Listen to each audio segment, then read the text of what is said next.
insouciante. Dans une petite commune de la métropole de Lyon, Marine pointe le bout de son nez.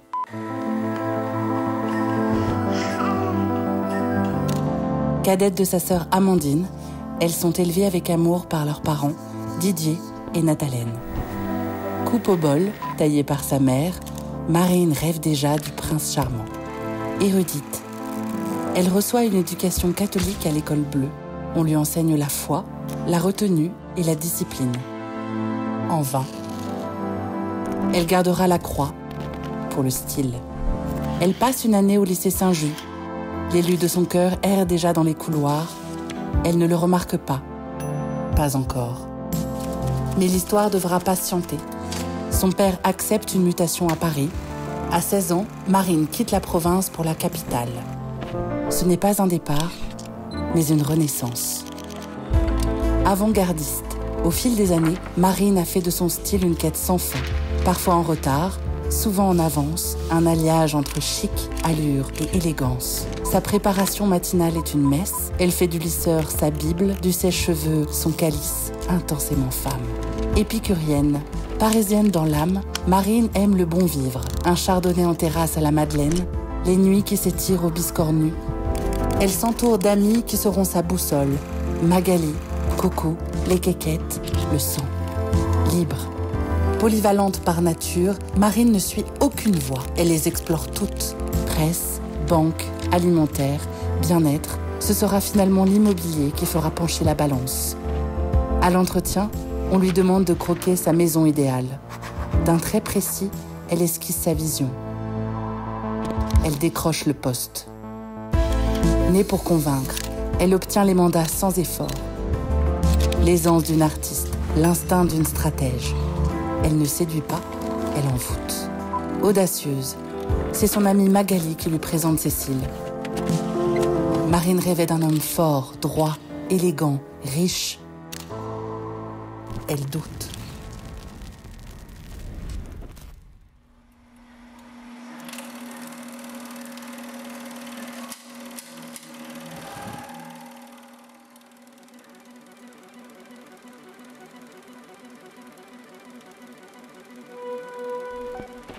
Pourtant, la désinvolture et le non-conformisme du jeune homme attisent sa curiosité. Essayons, se dit-elle.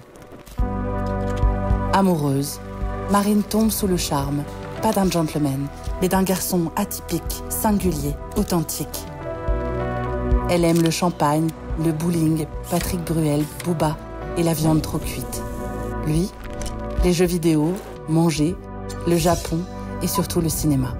Chaque film est un voyage qu'il se fait un devoir de partager à Marine. Elle s'en délecte, ou du moins, elle essaye. Lors de leur première séance, Cécile cache pudiquement des larmes sur sa joue.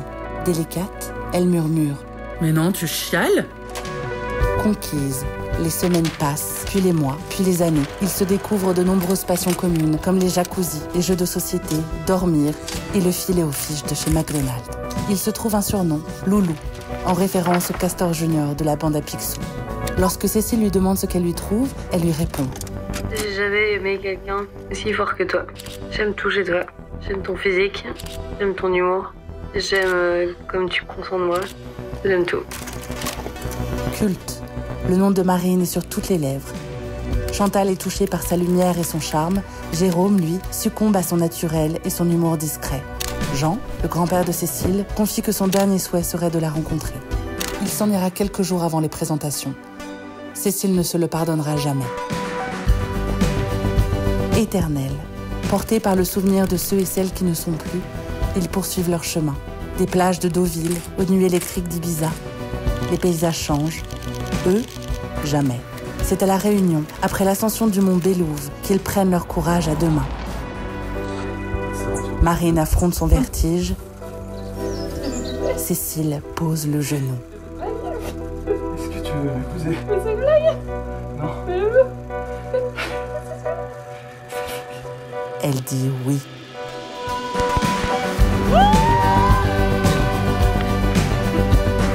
Regarde-moi.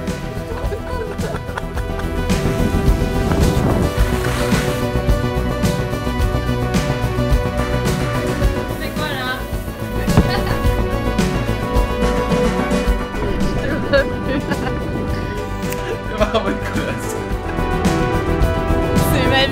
le bateau, le jet ski, mon petit mec.